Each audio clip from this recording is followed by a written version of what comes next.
Okay, let's dive right into this explainer. Today, we're unpacking a fascinating and honestly, a deeply relatable journey from our source material. We're talking about that visceral, almost intoxicating feeling of buying your dream car at 25. Imagine it. You finally land a job that pays real money. I'm not talking never worry again money, but, a salary with actual commas in it. After years of scrutinizing every single dollar, those commas, they feel like pure oxygen. And suddenly, the dealership lot is just glittering with chrome and endless optimism. But here is where the story takes a sharp turn. It's captured perfectly by this realization right here.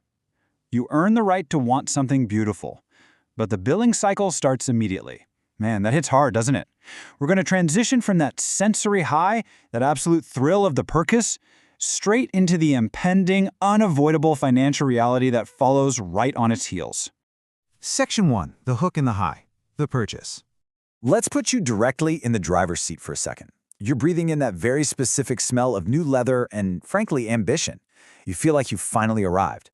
But then the paperwork comes out. $48,000? You sign up for a 60-month loan at a 7% APR. And at the time, that signature feels like a badge of honor, right? It's proof that you've made it. As our source explains, this car instantly makes you legible in the social language of status. It's this shiny, heavy object that proves your arrival to literally everyone around you without you having to say a single word.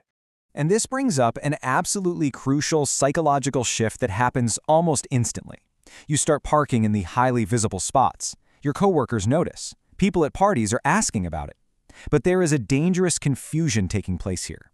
You're mistaking Side A, which is the loud, temporary admiration of neighbors, coworkers, and family for this visible performance, with Side B, actual compounding respect. Because here's the thing. Admiration fades the exact second that car gets a door ding. Respect, on the other hand, that compounds quietly in invisible spreadsheets and midnight decisions. Section 2. The hidden financial reality. The crack forms. So the initial show of the car starts to wear off, and the crack begins to form. It's now month 4. The auto pay goes out on the 12th. You set it to automatic, of course, because physically handing over the money every month feels like a self-inflicted wound. $947. This was the headline number you confidently told yourself you could easily handle with that shiny new salary. Now, what's really interesting about this slide is that $947 is just the beginning of the story. When you add the $310 a month for insurance on a performance vehicle, plus another $270 for premium gas and minor maintenance, your true monthly cost balloons to $1,527. That is over $18,000 a year, and that sits comfortably above the AAA national average for car ownership. It's a massive chunk of change. So how do you handle this? Well, you adjust. You start eating out just a little less. You push back a vacation. You tell yourself it's all fine. But fine is exactly how the water gets warm before it boils. The world gets just a little narrower. Your margin for error gets a little thinner.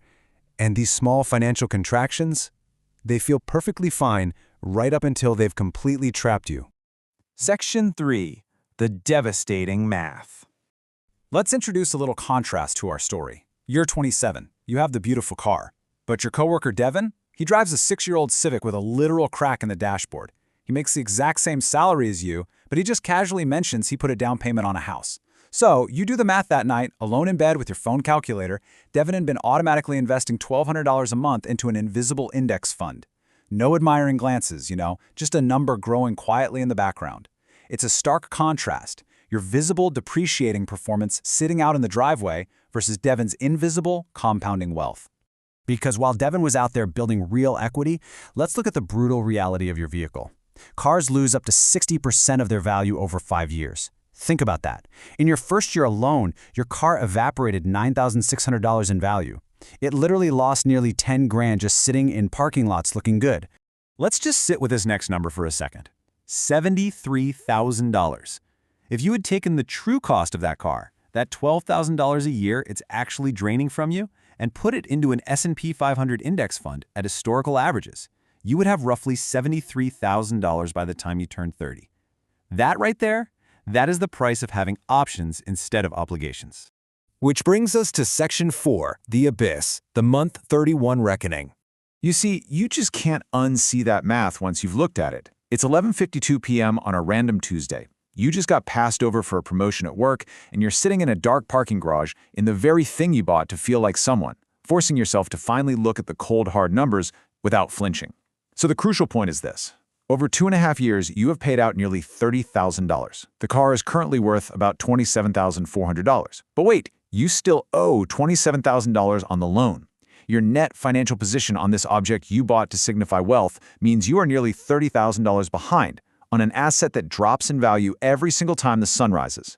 And this isn't just a hit to your ego, right? It is a genuine financial hazard. You are living on the precipice. You are exactly one transmission failure, one unexpected medical bill, or one layoff away from absolute financial ruin. Our source highlights a genuinely terrifying statistic here. Auto loan delinquencies have hit their highest point since 2010. You are dangerously close to just becoming a statistic in a Federal Reserve report.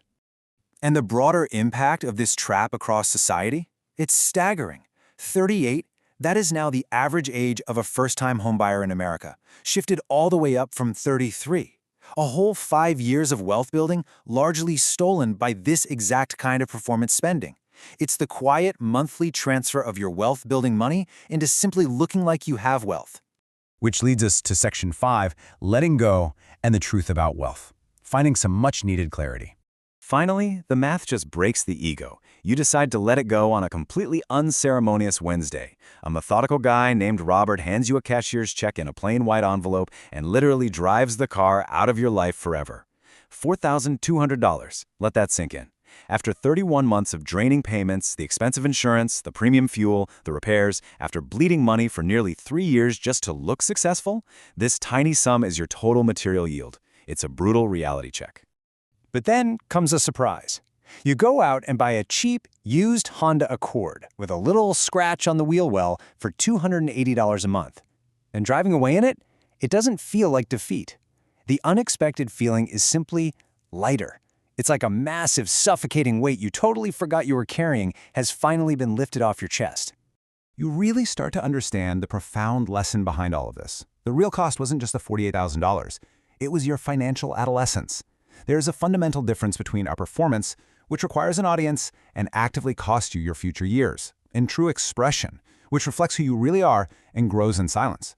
The car was just a $48,000 sentence about who you wanted people to think you were, completely robbing you of the future options you actually needed. Looking back at the whole journey, and this brilliantly illustrates the entire arc. At 25, the ego purchase felt like self-respect.